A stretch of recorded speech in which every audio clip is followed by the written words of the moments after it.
You have to bear with me here. My bionic eyes are in the process of change and adjustment, and we're going to have to see whether these $7 bifocals work today.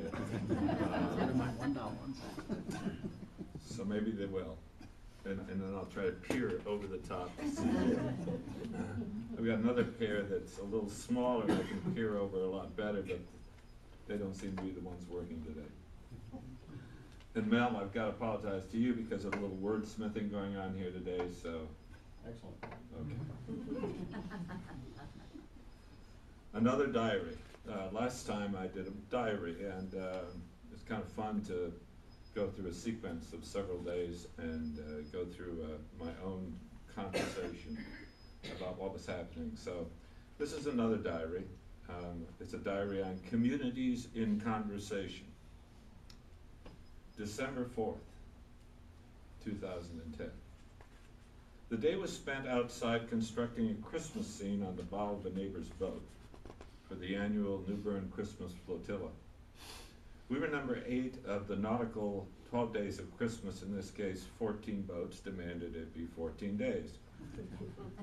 Some nautical days were original, sails a-drooping, fish a-flying, etc. But we were almost too conventional. But we had just one horn a-blowing. It started with one angel, but bigger is always better, so there were added 2 more, and 3 lit notes coming out from the largest angel. And of course the boat rails had to be festooned with little lights. It was a bitter cold day, but 4 men worked together efficiently to create, arrange, locate, set, fashion, and often redo each step. No rancor, no arguments. For not 1 minute saw a better suggestion be rejected. The evening of the flotilla was supposed to be one of a joyful gathering of crew and guests for heavy hors d'oeuvres, wine and conversation and warmth. Rather, sleet, snow, and rain required the helm to be open, the boat interior dark and frigid, and finally Beth Ann, huddled in the bow, holding sheet music for a French horn player who had to quit after her frozen fingers could function. After rounding the review stand in Union Point, we made a beeline through the final boats to dock in the dark. We all crossed the slippery rail to a sleet-covered finger pier.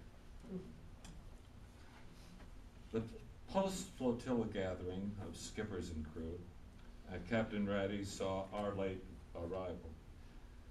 After fumbling with the dock lines in the cold and sleet, we entered the din of noise, saw a few seats vacant, but were seated securely with a glass of wine and the prospect of conversation, which didn't happen. 7 people were almost silent while 2 men shouted across the table, trying to outdo one another. Who was the alpha male? I wasn't. I was an observer. At first I was a little annoyed, but then I listened to the dialogue. No, the word dialogue is a little too lofty. Trying to discern if either the 2 men had any recognition of the presence of other people. By the way, I had previously been introduced to one of these men 3 times. Once he introduced me as a speaker, but as we sat down, he came over and introduced himself again. How did the conversation go? I came from a small town that had only a few thousand people.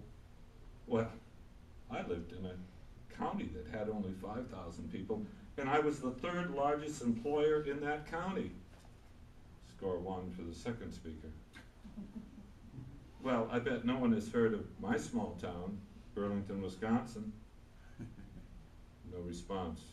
First speaker scores. I interjected, I'm from Wisconsin Rapids, Wisconsin. He answered, oh, I know where that is. First speaker scores, and Jacobson is no longer an entity.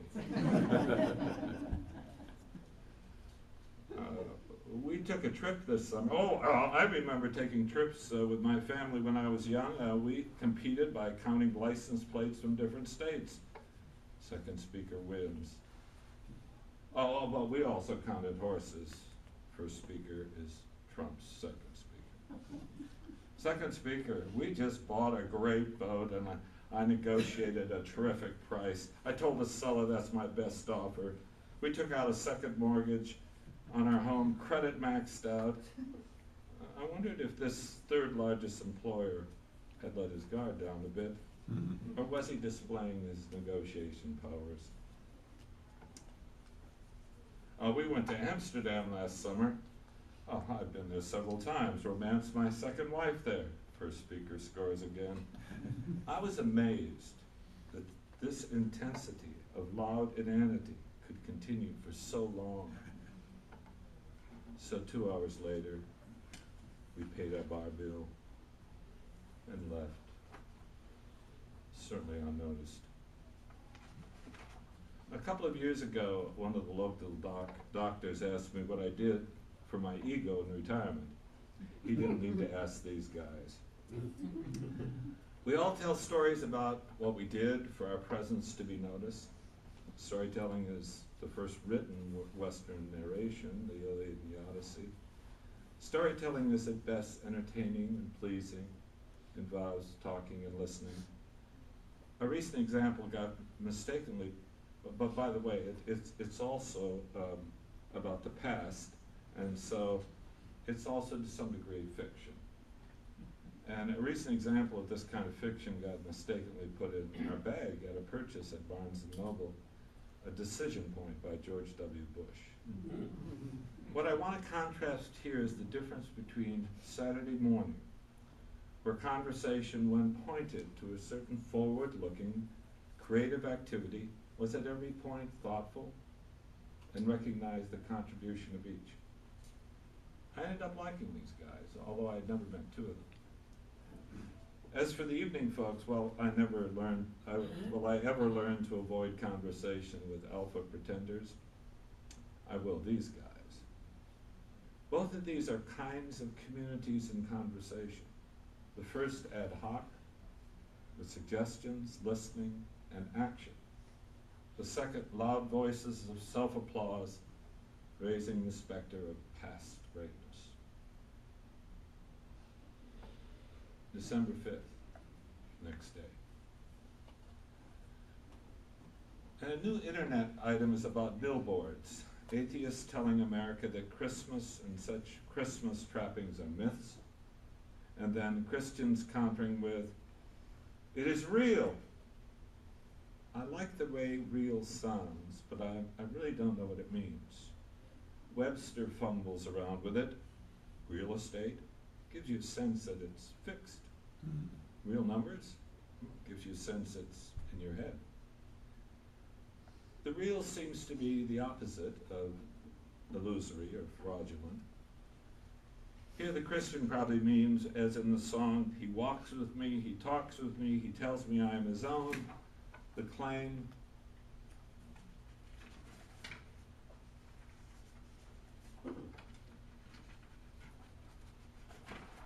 of illusion by the atheist is countered by the everyday activities assigned to divine guidance. All the storytelling in the Bible, all the churches, the security of immortality, the made real in life nativity scenes, and particularly in celebration and remembrance in Christmas and Easter, and of course a majority of the people claim they are believers. And because all these things are real, it is true, but not necessarily the truth. People don't like science and critique. They prefer the comfort of storytelling, the pleasant, the comforting, the security of the family clan, the church clan, the being majority religion in America clan, ever larger comforting communities. Conversations for in-faith communities are rarely conversations. Rather, I would call them, when religious, interchanges of affirmation, piety, or confirmation. Ministers and priests from a raised pulpit provide biblical interpretation, from the confines of theological traditions, and the flock is there to listen to the shepherd.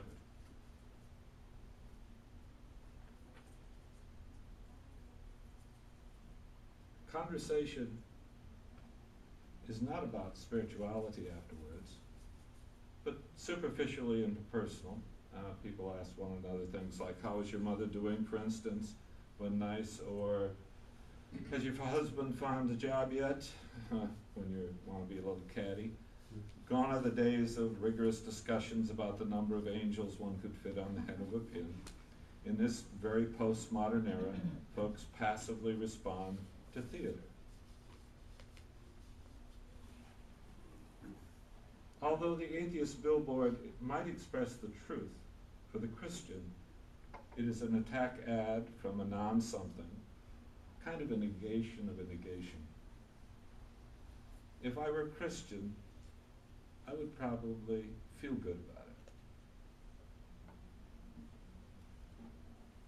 December 6th, next day. Some days I check my emails, some days I don't. Probably comes from over 70 years of receiving postmail once a day, except on weekends. Sifting through worthless ads, same on the internet, a few bills, and seldom real communication. But today I checked my email and read one from Dave McCracken, who's one of our new folks, but he's off in Wyoming, or off in Montana at this point. And especially the attachment from the New York Times Opinionator item by Sean Kelly, Harvard's Department of Philosophy chair. It was entitled Navigating Past Nihilism. Many readers replied to Kelly, and that was accompanied, the email. Navigating Past Nihilism seems more sociological than philosophical, for it attempted to describe the normative religious value attitude in America. Kelly interpreted nihilist folks like Nietzsche in saying that God is dead as the modern accommodation of many religions. In other words, that God's dead, but we need to go on. As an admission by folks, there is more than one way to live.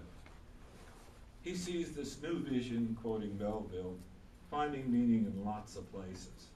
The wife, the hearth, the bed, the table, the saddle, the fireside, and the country. Hence, many different gods that we all serve. Kelly adds commitment to local religious community and calls our responsiveness to a rich array of historical resonances polytheism, or being tolerant, if not admiring, of many different religions, which is many incommensurable ways to live. Whatever Kelly meant, tons of readers essentially were deeply concerned by his interpretation of Nietzsche and Melville, and weren't quite sure what he was writing about reflected what America's really like, ought to be like, or should be like. But in the center of the discussion were the kind of loaded words that we saw in the previous day: Christianity, atheism.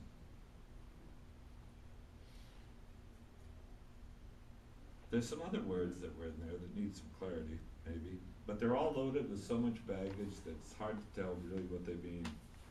There's also non-theism, monotheism, and what the heck is polytheism in this case? I've forever tried to avoid these words. Why? They demand the question, first of all, what do you mean? And these labels, in many cases, just don't have an essence. And in most cases, the next task is, who are you and where are you going? Nihilism, from Kierkegaard to Sartre to Camus, the intellectual attack on any ultimate meaning or intrinsic meaning has been thorough. There is no ultimate meaning. Indecision in literature and our personal lives because of this may be paralyzing, but no serious thinker just stops there.